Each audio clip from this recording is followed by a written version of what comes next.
Welcome, Chum, to the podcast. It's so great to see you. It's been a million years and you look fantastic. So do you. It's been a while, hasn't it? It really has. So, Chum, tell us, for those that are listening that may not be familiar with your work, do you want to just tell our listeners a little bit about who you are as an actor? Yeah. So I've been acting for a few decades now, and I started in Australia, but I ended up in Los Angeles. And so I've been working in those two countries, America and Australia, for quite a while. Australia, I was able to do a bunch of TV shows, and it felt really good. Then I got a chance to go and work over in the States. And so then I started doing work in the States and working with, networks such as ABC, worked with Disney, Netflix, and some great studios, AMC. And so I was able to have kind of like fun working in America and fun working in Australia, and such different types of TV shows and films as well. Yeah, it is different. What did you notice were some of the main differences when you landed in LA and started auditioning and meeting casting directors? What were some of the things that sort of stood out for you? Yeah, right. I mean, first of all, the types of shows you're doing, like in Australia, it's generally, because it's a much smaller market, that kind of big budget or kind of like hyper reality or fantasy kind of work, that they don't do over here as much. It's very much kind of like grounded dramas or comedies. Whereas when you get to America, all of a sudden, like, anything is on offer. Like, I remember one day during pilot season, I had to go to Nickelodeon, I think, and do an audition in the morning. Then at lunchtime, I went to like CBS to do a single cam comedy. And then in the evening, I had to go to a casting director to do something for HBO, which is like a full-on hardcore adult drama. And just like that whole gamut, you know what I mean, of work. And as an actor, you need to be so versatile in America. Because what they're trying to do, what happened to me when I had meetings with agents, they wanted to pigeonhole me. And they kind of wanted to work out, like, are you a comedy actor? Are you a drama? Are you a multicam? Are you a... And coming from Australia, I literally said to them, I said, what do you mean? Like, I'm an actor. I do everything, because in Australia, that's what you have to do.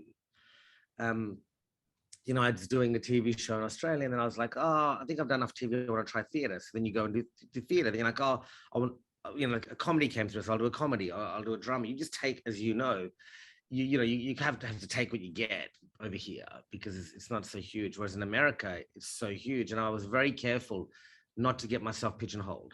And if and the one thing I'm proud about in my IMDb is there's a huge variety, from, like, I did Lady Dynamite for Netflix, which is like the wackiest comedy, all the way through the Bones, which is just a serialized drama. So yeah, I think the amount of amazing opportunities in America is fascinating. Yeah, for sure. You touched on something really key, which I think I've noticed that with actors over here in Australia, don't really know or understand being a brand as an actor, and making the job, I think, of their agent or manager easier by, it's not necessarily pigeonholing yourself, but saying, look, this is where I see myself really shining in the industry. This is what I'm passionate about. The roles that I'm passionate about portraying. Yes, of course, as actors, we can do everything. We want to explore and try everything, but to start thinking about the business side of acting and how do you fit into the industry. So how did you navigate yourself through that in LA then? That's interesting. I've kind of like, I had to really think about that, because I kind of strangely bucked the system, but also let it work with me. So the first thing I was very cognizant of, and this is probably because of the type of actor I am and the type of work that I've done, is I had already arrived in LA with a body of work that was hard to pigeonhole. It was really hard to kind of go, look, based on what he's done, he's a this or that.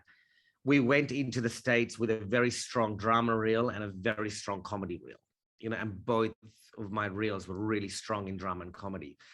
to make it difficult for them to work out, are you a drama guy? Are you a comedy guy? So I guess the brand we went in with was credibility, and kind of like he's a credible actor.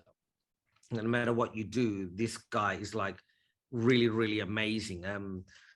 Like an actor that like I'm really inspired by, people like Colin Farrell and these guys, where you just don't, are you drama, are you comedy, are you, but what you do know is every time that man turns up on a TV show, he's just stunning. He's just absolutely an amazing, amazing actor. And it's the kind of brand where you go, when you say the word, you're like, well, that's a great actor, and I guess for me, positioning myself in the States as a solid actor was really big for me. And I got into the ABC Diversity Showcase one year, where they do the showcase, and getting into that showcase, like 20,000 actors submit, and like 16 people get a position, And one year I ended up getting a position, and I really made sure the executives saw me doing drama and comedy really strong.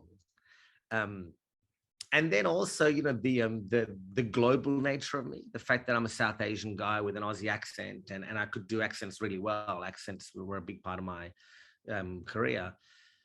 So then they had this idea of like, wow, we've got this kind of really interesting, unique, looking guy who can do accents. And I say to a lot of diverse actors, I'm like, just the more versatile you are, as the world is getting more open, less pigeonholed, we're loving ethnically ambiguous, like LGBTQ, it's all opening up. So understanding your identity is probably a big part for me, really trying to get to know who I am as a human, as a person. And then when you know that, you walk into a meeting with execs or casting or whatever, they trust your work, but then I was like, but what kind of person are you? Are you a nice person? Are you a douchebag? It's nice to be nice. It is nice to be nice. And thank goodness you're nice. Oh, I hope I'm nice. Try to be. Yeah. So that's really, I love your take on it. And I love the fact that you're now bringing that to other working actors as well, because you do have an acting school, which is now online. And how do you find things have shifted for you now, being on the other side of things and coaching actors and working with them on the other side? It's, as I was saying to you before we could jump on the podcast, it's making me such a better actor. Yeah. Working with actors. Now, the studio, it's called Sydney Actors Collective. We started it in Sydney, but because of Zoom, because of COVID and stuff like that, when I was living in LA, we had a lot of online classes. But again, talking about branding, like what's the brand of the school, the studio, is that it's actually not necessarily, it's not a school at all. We only allow experienced, repped, working kind of actors, or trained. And it's kind of it's a place for actors to understand themselves, not so much come and learn a technique, like you don't come and learn Mammoth or practical aesthetics or whatever, you come in and you're just trying to understand yourself. Like, who am I? Why am I scared of comedy? Or why I keep getting I don't know, like the pretty girl characters and I'm not nailing them. I'm not, I don't like them, or I'm. And so what we do as a studio is we just kind of like help actors try and deeply understand what's going on under the bonnet. And then once they get a good understanding of themselves, then when they see a scene, they're not so scared of it because they're not scared of themselves anymore, And I think as an actor, especially as a diverse minority actor, I'm just so scared all the time, because I'm like, oh, it's going to go to a white guy, or all the roles are white. I'm never going to get it. And the more and more I start to just get at peace with myself, who I am, and being proud of who I am, and not feeling like I'm just going to be scraping the barrel all the time for work. Then all of a sudden, they would change roles. Like the role was written white, and I did an audition, and they changed it to be a South Asian guy because I just felt really confident about myself. And they're like, "Well, that's really cool," as opposed to, "Oh, please give me the role," And so working with amazing actors in the studio who are so capable, graduates from great schools, and working on stuff with actors from Hamilton, from Lion King and from like one just did Stateless with Kate Blanchett, you know, like just these amazing actors, to try and understand what's going on in them and help them discover something about themselves. Of course, it comes back on me, where it's a mirror back to me going, well, what am I scared of? You know, well, what am I confronted by? What do I feel I'm good at, and what do I need to work on? So it definitely helps me big time. Yeah, I know I've noticed that as well, being a coach and working with actors. My skills got wicked sharp. Can't you feel it? You know what I mean? Because they challenge you. Great actors don't come in and go, I want to learn. Great actors come in and go, let me understand stuff. You know what I mean? And when you help people understand something, then you end up understanding something about yourself. Totally. And it really is about understanding yourself. And the more confident you are in your skin, the more enjoyable the process becomes, the easier it becomes. And that's when you start attracting those roles that you want to play, because you've gotten out of the way of yourself. You don't understand, Katherine. That has literally been my last few years. Yeah. You know, because, you know, as an actor, the level of self-importance some people have as actors is crippling. And it's because you have to protect yourself, because you're getting rejected, you're getting judged, you're getting all that stuff's happening.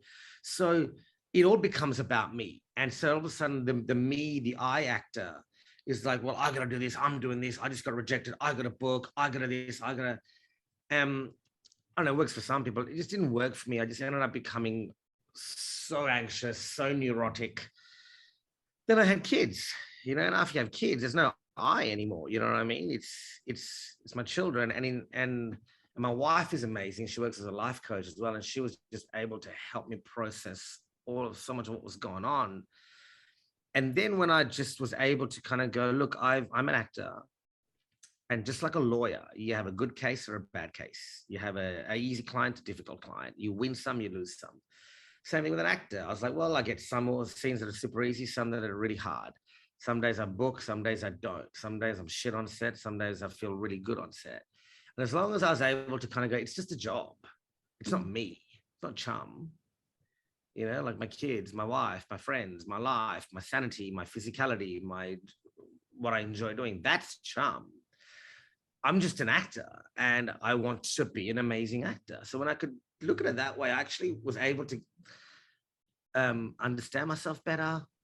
I was able to look at scenes and auditions and not be so attached to them, and just be like, well, what's the job for this scene? Like, what do I have to do?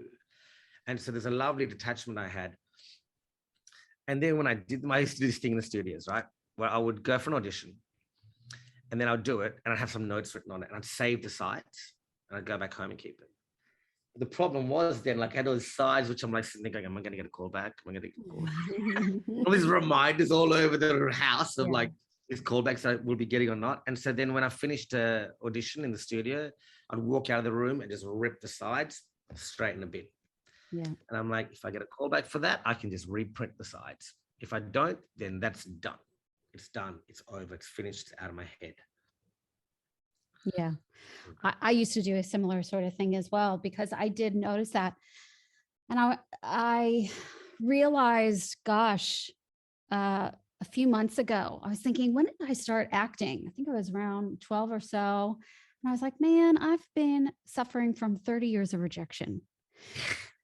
Like, that's a lot of rejection. People that aren't actors don't get that. They don't realize how much we put ourselves through mentally. And you've got to have a process for do it and then forget about it.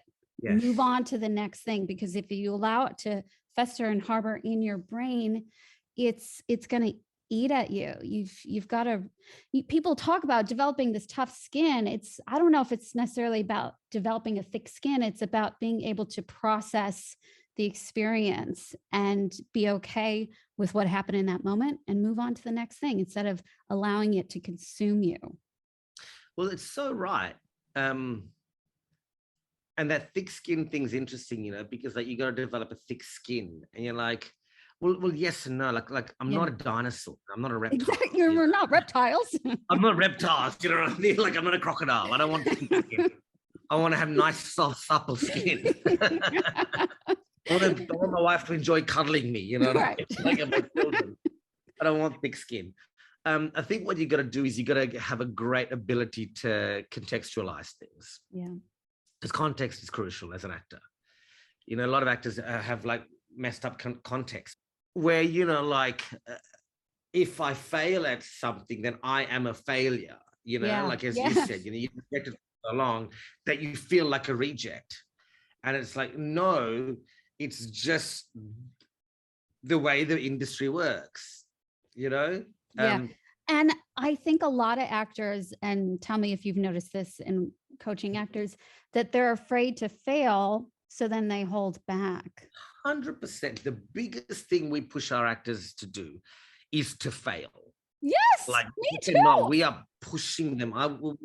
We will give them crazy exercises or scenes or whatever to make them actually not be able to do it. And so then what they need for actors, what we need to do as humans is feel okay with that, because you know, how are you going to know the edge of your ability, which is where failure lies, right? Failure lies at the edge of what you're able to do. How are you ever going to know your edge if you never fail? So what most of us do is we stay away from our edge. We're like, we hop right here, but then this fence never grows because you've never gone to it. Yeah. If you keep hitting it, then all of a sudden this starts to move, and it starts to move. And so failure, counterintuitively, is the key to success, because it keeps pushing you further past your barriers.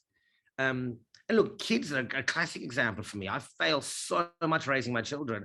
And in doing so, I learn about parenting and I go, oh, wow, thank God I messed that up. So next time that happens, I'll know better and I'll go here.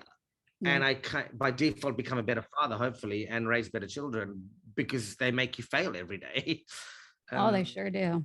My wife has a great thing. We sit at the dinner table with the kids and we'll do two things. We're like, a couple of things you're grateful for, two things you're grateful for, and one thing that was difficult about the day. So we'll talk about what's difficult about the day. And then we both say, well, what's one thing we failed at today? And we kind of celebrate the fact that the kids did something and they like messed it up. And they're like, you know, it's like, oh, I did Lego today and I didn't get it right. And we go, yay, well done, you know? So then. I love that. Yeah. And there was, on auditioning, what happened was I used to look at auditioning as a win or lose. You know, you either get the gig or you don't get the gig. That's what an audition is. The great a friend of mine I work with, an amazing actor called Joel Edgerton, was on a job with him, and he said to me, he goes, man, I've changed the way acting is, auditions are.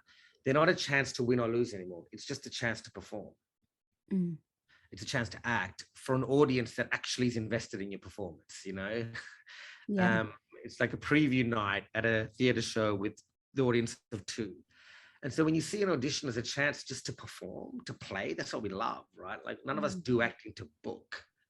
It's mechanical. You do acting to act, to perform, to find a character, to get in a world, to let your blood burn as someone else, not as yourself, to get into the psychology of someone else, not yourself. And when you enjoy that process, then whatever happens afterwards just happens, right? You can't control it. Totally. A bunch of executives are making decisions that have nothing to do with your acting. So all I can control is my acting. And as long as going back to my brand, it's like, I'm credible.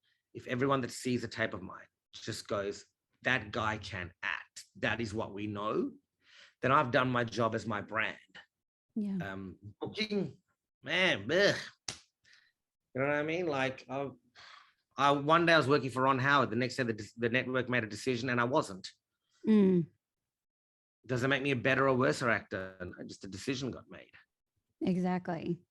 All right. So this is all really fascinating because we're talking a lot about, you know, the state of mind of an actor and how you've experienced that in many different ways. But tell me, how did that catch you off guard a little bit when you got the call or got the email or got the notification that you booked Mulan? Because that is Disney. That was kind of a major thing, wasn't it? That was a huge one. And that goes back to mind state. Okay, so Mulan was an interesting one. we'd just been doing some work, my wife and I, as my coach, which is weird being coached by your wife. And it got to a stage we're like, okay, I think we're in a bit of a gray area. So she put me in touch with another amazing coach.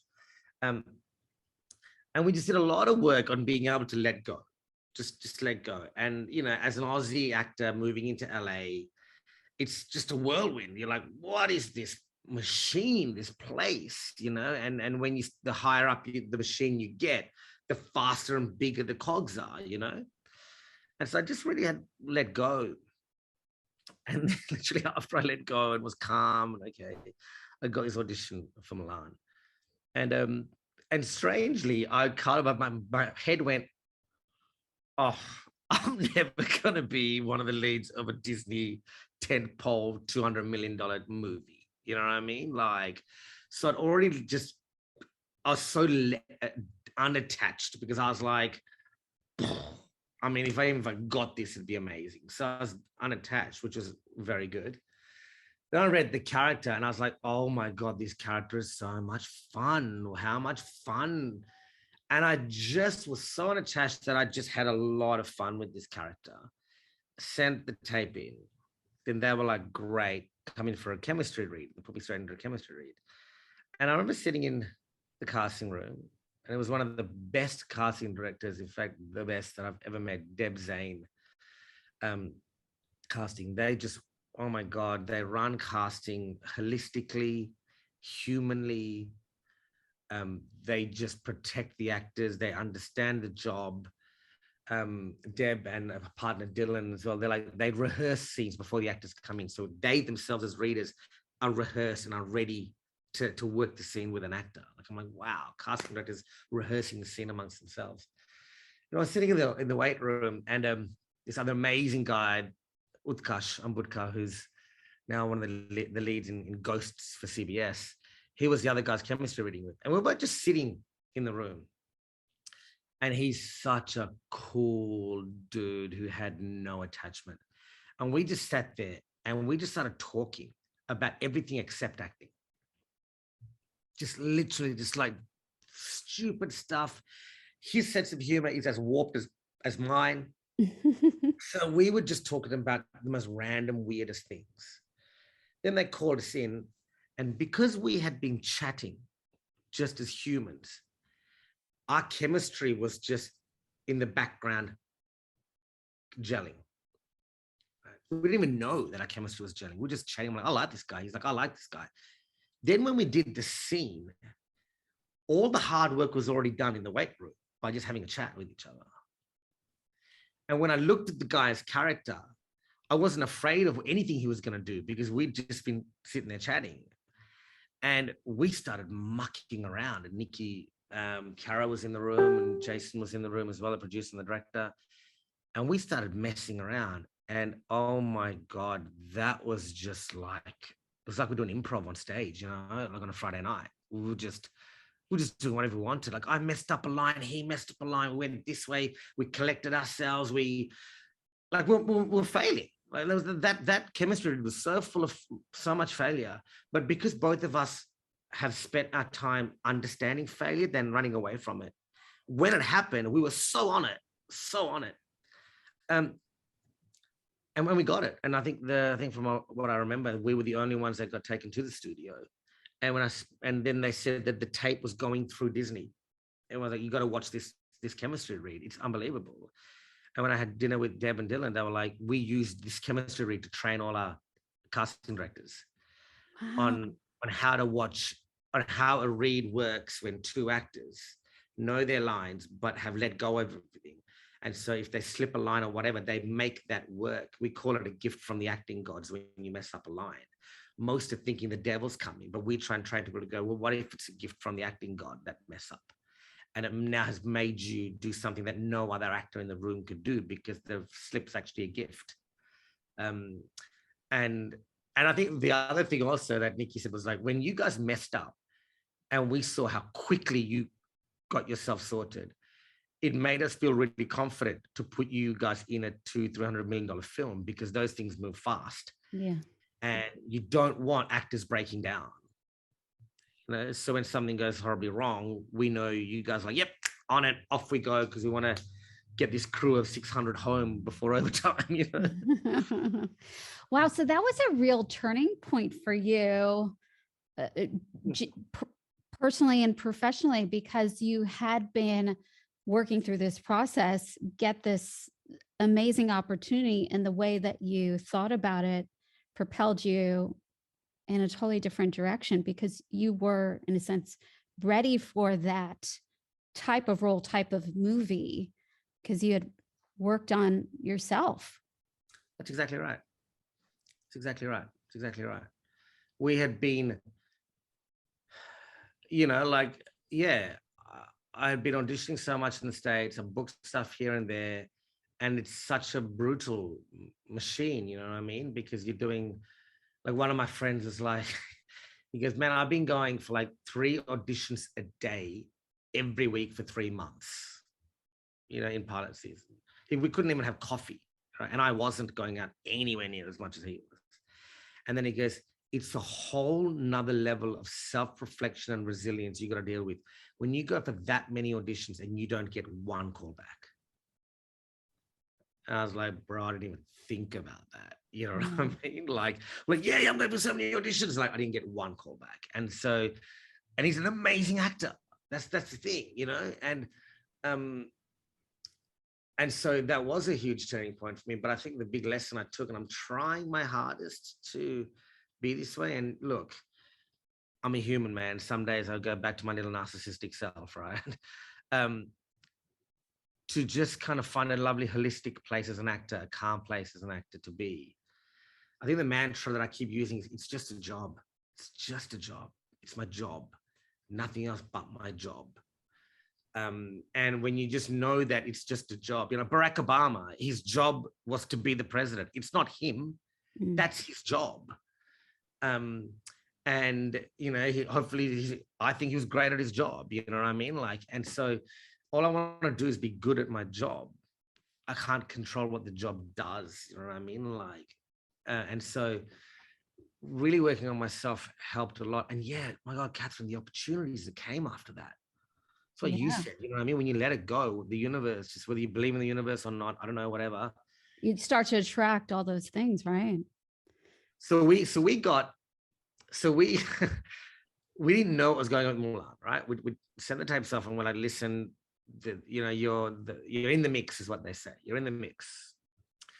And my wife and I were like, you know what, let's get the kids and go back to Australia just for a holiday. And we the place we go back to visit, where we live right now, is just paradise. It's a cute little country town by the beach in the bush, you know, and it's just always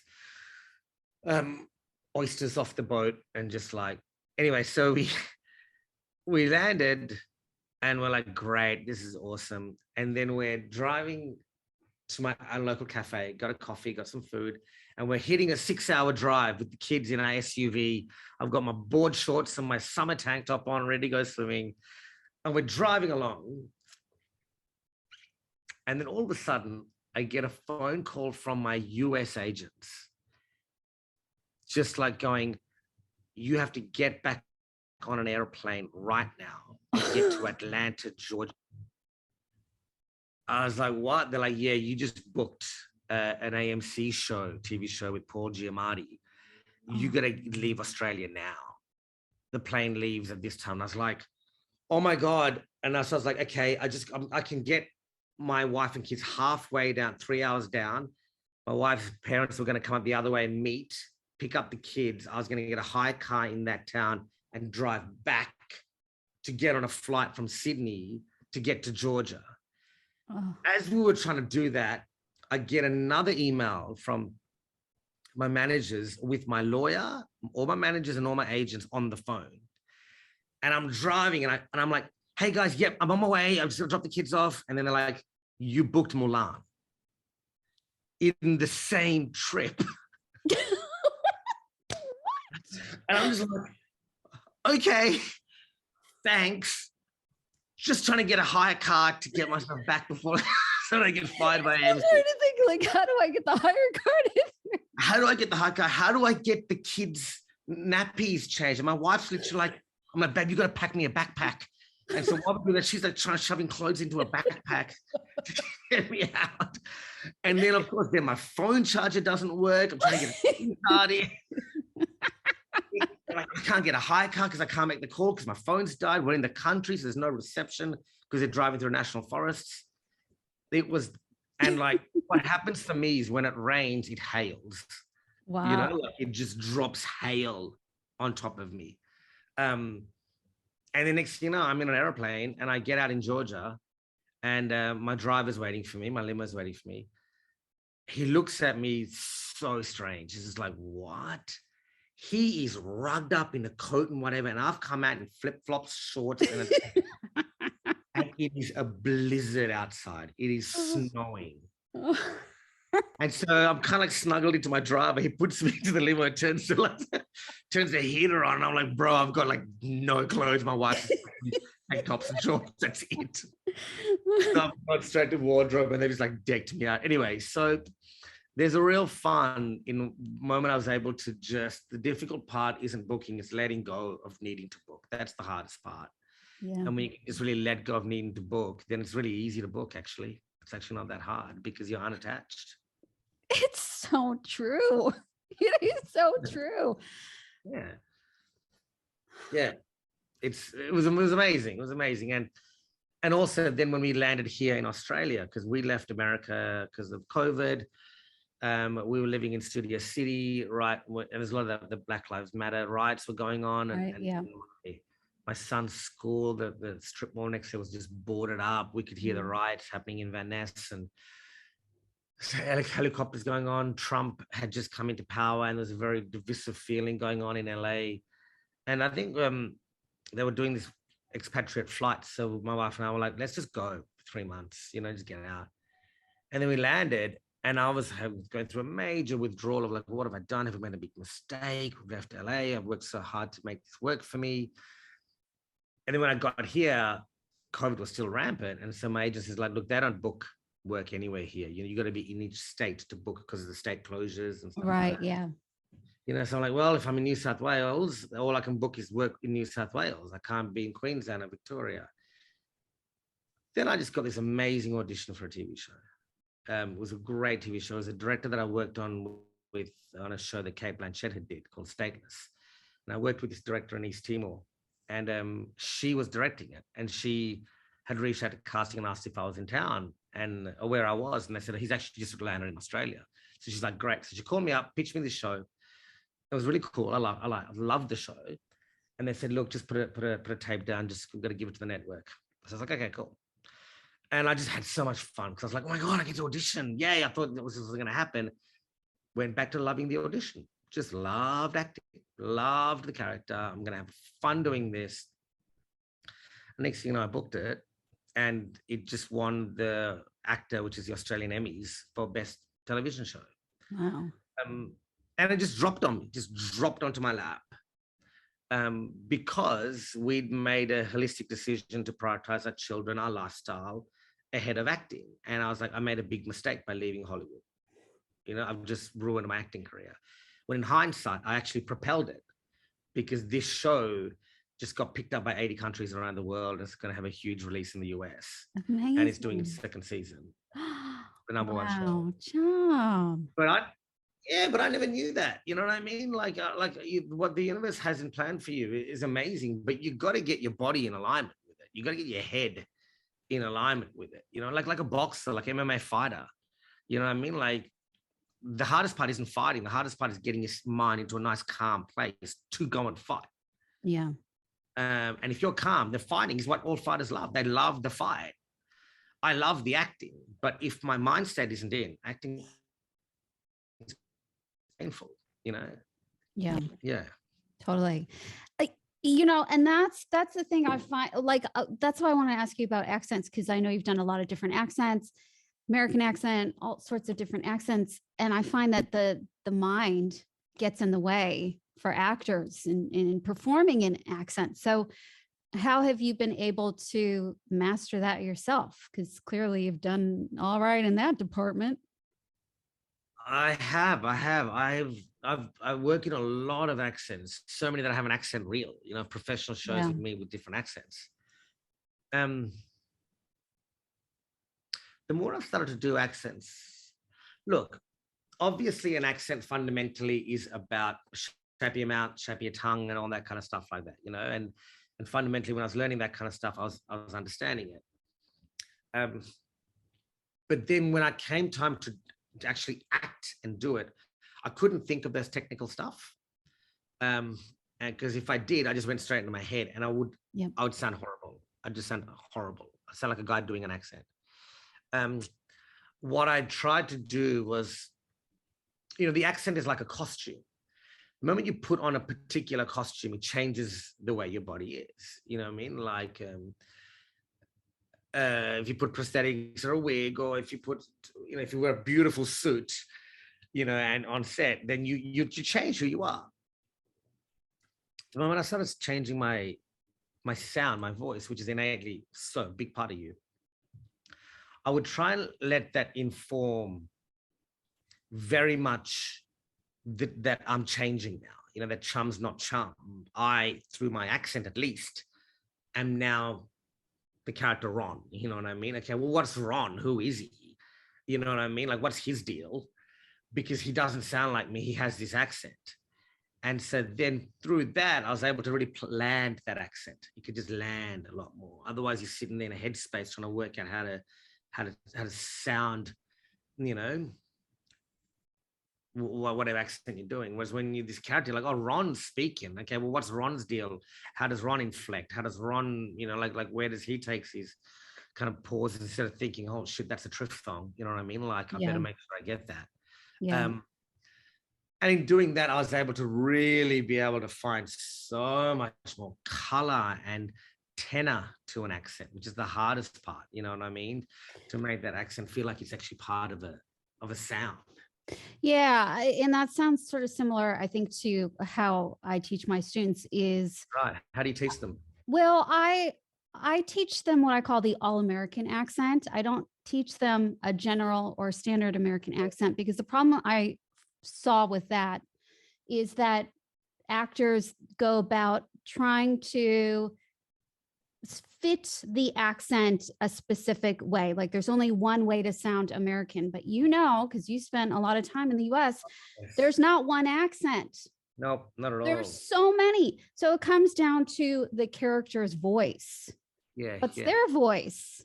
And yes, they sound different, but it comes down to who they are. And when you can attach your character's voice to you, that's way more important than a specific only one way to sound American, because that doesn't exist. Like when people say to me, Americans always inflect at the end of a sentence up or down or whatever they say, my brain kind of like, I don't think that's right, because I've got a lot of friends who are American who like inflect down, and some inflect up, and it's the type of personality they are, And it's also circumstantial. Like you could be a person who inflects down, but you can also inflect up depending on the circumstance. Correct. Depending on what situation you're in, depending on what moment you're in. And so I always kind of have balked a bit at these hard and fast rules. And at the studio as well, we stay so far away from hard and fast rules, because, true acting, voice, behavior, character, everything is just a replication of humanity. And so if actors understand psychology more than techniques, right? If you understand how a human works and put most of your time on how a human works, and be fascinated when you go to a cafe and watch people like, how are these humans working? When you talk to your partners or whatever, what's going on, and understanding that, then that's just fundamentally the job. Is to be the most believable human possible. Bad acting is when you kind of like, I just don't believe that person. I don't believe that's how a person would be. Not, oh, they missed the turning point of the beat change in line 57, Yeah. And so with accents, I'm on a show at the moment now for Disney Plus, and I have to put an accent on, and it's great because I'm having so much fun with it, because the character goes through some really cool stuff. And within the accent, I'm also working with head, chest, and base, because sometimes as humans, like we get very heady, and other times you're like, oh my God, that's like really full on, and you will find your base. And when you get accent work, we're so thinking about the accent that we forget about like within our body placement, where are we? And I'm having a lot of fun, like depending on where this character is, where the accent where the voice goes. And as the voice goes, the accent has to follow. Yeah. You probably notice sometimes, like, they're doing their accent in rehearsal, and it's great, it's impeccable. And then you go, okay, action. And when they hit that rhythm, it's gone. The accent's a mess. Yeah. Right? Yeah. Because they're now a character and they haven't been able to solidify the accent into the character. Exactly. It is a process. And, you were talking about bad acting and how it's fascinating with accents as well, is like the second that, like, you could be a really great actor, but then the second that you layer in an accent, the best actors sometimes can fall apart because they haven't put in that time ahead of the actual performance to where you actually can set it free. And then what happens is they get into their head, and that's where the bad acting occurs. Yes. Yeah. We The speak moment the you get same in your head, language. you're finished. We speak the same language, Chum. Yes. Yeah, exactly. I had to do an audition, and I did the lines, and then they're like, okay, can you try it in a Indian accent? So immediately I have to do the whole scene with the Indian accent. Great. Okay. Can you do it with a standard American? Okay. Did the whole thing standard American. All right. Okay. Let's see what it sounds like in your Australian accent. Okay. Did it. And then you see the producer talking, and they go, can you do it in a Middle Eastern accent? Yeah, sure. Okay. And so just straight into a Middle Eastern accent. And this was a network show, and I had to, without any warning, on the spot, deliver 5 accents. The show that I did with Paul Giamatti. Sorry? Oh, it was that show? No. It's another show. I had to do that with a UK accent. Oh. And so the whole show was me doing a UK accent. All right. So I got a question. London accent. I got a question for you then. Do you think that, like, I've got my own belief on that, but do you think that really is a great benefit and attractive when actors can do just what you did, where they've got those accents, all those accents in their back pocket, and are so easily able to jump into those when requested? There's not many actors that can do that. Oh my God. I think it's super attractive. I think any actor that on the spot can do 10 different things is so attractive than the one actor who does the one thing perfectly. And there's 2 sides on it. I get it. I lean towards this side, which is it's like when you do a take, right? Now I'm at a point where I try on each take to be very different, because I know the editor's going to thank me when they see the takes, right? Because it's like, wow, cool, we've got variety. And I love that I can kind of take the one line and just mess around with it. I don't change the words, but everything changes. But it still sits within the arc of what's going on. Like, I'm not changing the whole story. Just like that. And it's like a singer. When a singer can just like start singing all different kind of genres and ranges and whatever, you just like, holy shit, that's amazing that you can do that. And I think acting is the same thing. I think so many times we are trained as actors to get our technique and get it perfect and get the scene pre-done and it's perfect. But maybe that worked a while ago, but networks are so fluid and open, and stories and characters are so open, and the conversations we're having around the way we're casting around gender neutrality and around ethnic, diversity. So this is like old school stock standard system isn't working anymore. When you got shows like Euphoria, you know what I mean? Like, where they're just like, bro, do whatever you want. And a lot of actors are scared by that, the freedom to actually do whatever you want. So, but I've got to prepare that. It's like, well, you don't have time to prepare it. We've just decided that right now on set that we're going to go this way. Who can do it? Yeah. And you're right, Katherine. Very few actors can on the spot just be like, bam, let's change that. Let's change that. Let's go this way. Without feeling like, man, you guys are changing everything and you're messing with my system. And that's where I notice, because I do a lot of voiceover work, I always tell actors, I said, voiceovers have made me a better actor because there's no time to prepare. They throw things at you on the spot in session. And without a doubt, that was one of the voiceovers and improvisation. Those two things by far made me a better actor. So much more. Like when I was in LA, I did improv at UCB and I finished up all the way through. We had our own team and we would go and do the indie circuit. Oh my God, it was so much fun. You know, so much fun playing around. I did an improv TV show called No Activity here in Australia. And, you know, Rose Byrne and Damon Harriman, these guys were all in the show where we basically got told there's no script. Here's what happens, action, you know, and it was so scary and so much fun.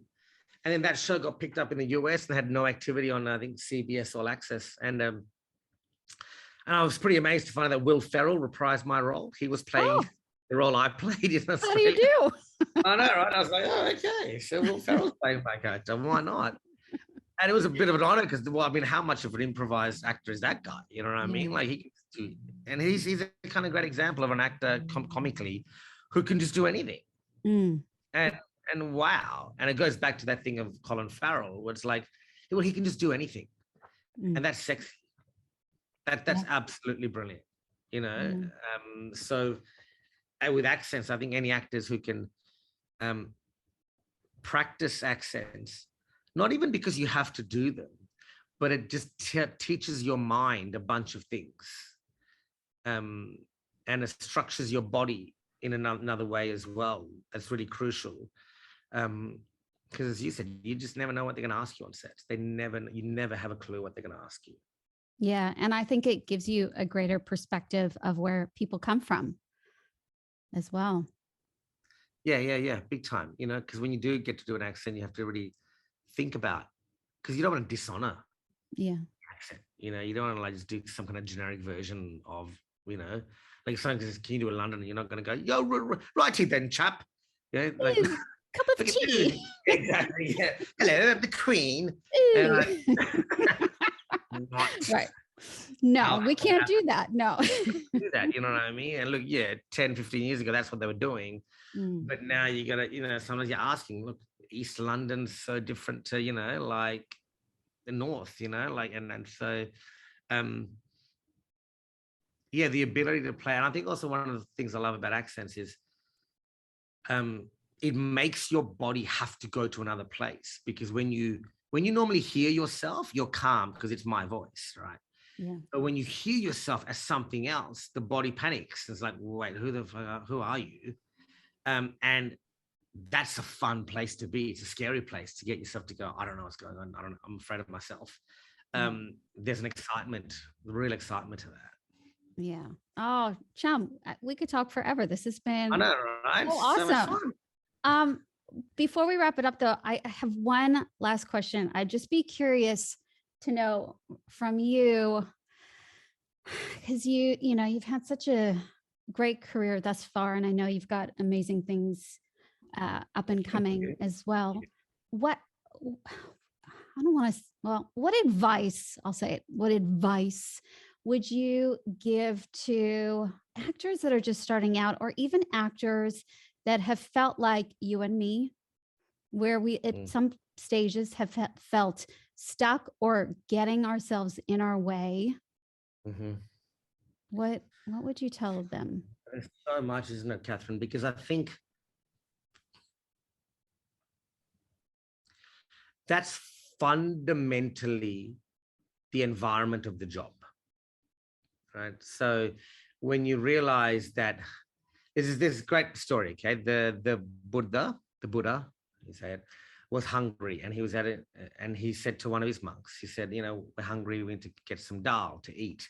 And then he said, the monk was like, great, I'll go and ask one of the houses if we can borrow some dal, because and the Buddha said, yeah, great, fantastic. And then as the monk went to go, the Buddha said, but before you do that, we can only get dal from a house that's never endured any suffering, like a house that's only lived peacefully and happily. And the monk's like, easy, that's what the world is. The monk went to every single house, came back and had no dal. And the Buddha looked at him and said, exactly. There is no house that doesn't suffer. And when you know that, you'll be at peace with the suffering. You'll know how to handle suffering, to know that it's unavoidable. And acting is the same. It's unavoidable, the rejection. It's unavoidable. It's actually the environment. So the more actors can understand themselves on what that is, what is rejection, and taking a deep psychological dive into, well, what is it? Is it just a no to a job, or is it, oh, I'm deficient, I'm not enough? Because, you know what I mean? Like a house that's suffering, like, well, what is the suffering? You know what I mean? Like there's levels to it. I tell all our actors, and I tell myself as well, look at your career as lotto. That lotto, just have a lotto, right? And a ball. Yeah. Okay. Your ability to train, your ability to challenge yourself to get better, your ability to do stuff like, your voice classes, or working in studios such as myself and other studios, having sessions with your other peers on a Friday night with a bottle of wine and a pizza and running scenes together just for fun. Getting your DSLR and shooting something just because you just enjoy shooting, not because you have to deliver something to your agent or put something up on your, on one of your AT2 or casting networks or whatever, you know what I mean? Like you're just doing it because you love it. All of those activities are getting allowed to have your ball put in the big lotto. That's how you get your ball into the 30 balls that are only allowed in the big lotto cylinder. Now that you're in the cylinder, you have no control of your ball coming out the little slot. You have zero control. But at least you're in. You're in with a chance. And just when you have no idea, all of a sudden your number 27 just goes boop, and you're like, wow, I just booked something. My number just popped out of the ball.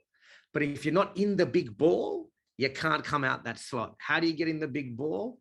Just enjoy everything that acting is.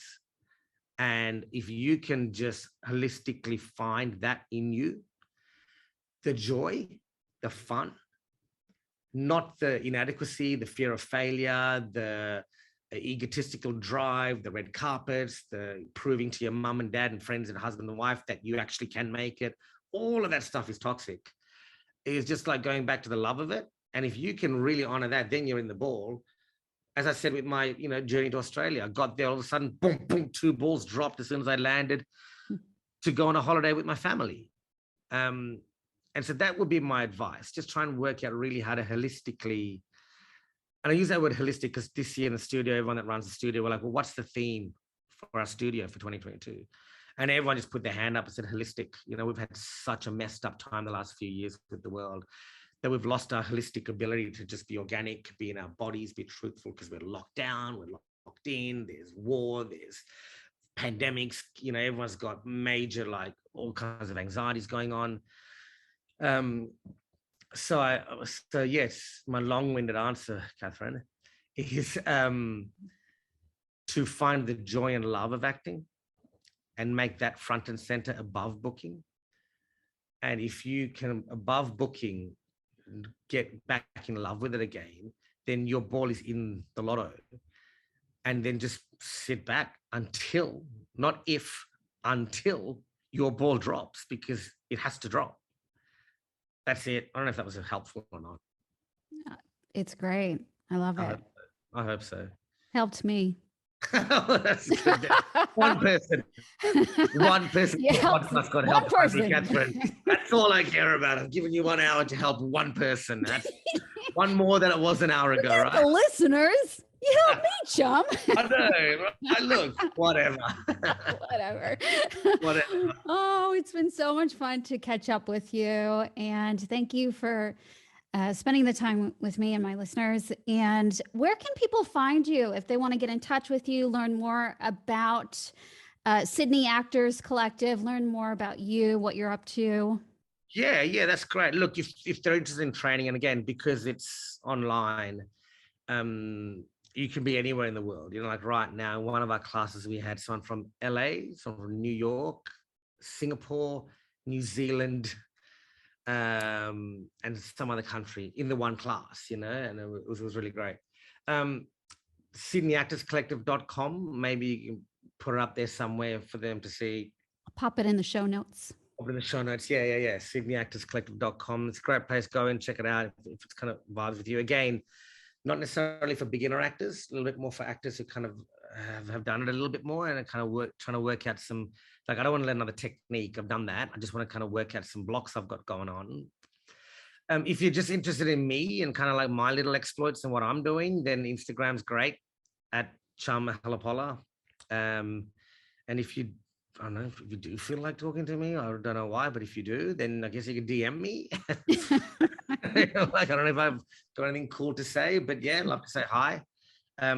But yeah, that's a great way to follow me and kind of stay in touch. Yeah. Awesome. Thanks so much, Chum. It's been It was a much pleasure fun, to Katherine. catch up with you. Thanks so much for asking me to do this. And I'm really so love what you're doing and so supportive of it, because look, I know when I was starting out, we didn't have these kind of podcasts. We didn't have people, amazing people like you, you know, giving up your valuable time to help everyone out there, you know, because that's what people do. They log on to listen to you, and you're offering this for people, which is just huge. And I wish there were podcasts like this when I was coming up. So when you asked me to do it, I was like, yeah, I'd love to do it. I'd love to help out. So well done. Oh, thanks so much. It's my, it was something that was calling my name for many years, and I was hesitant to do it. And then when I did, it just felt so right. And it's been such a joy to be able to share things about the industry to new actors, working actors, everyone. And I think it's just a great way for all of us to come together as well, to realize that we're all human beings. We all go through the same struggles. We all go through the same insecurities, wins, all of it. And so it's been great. So I appreciate that. Yeah. It's great. My pleasure. Thanks so much for having me. Thanks.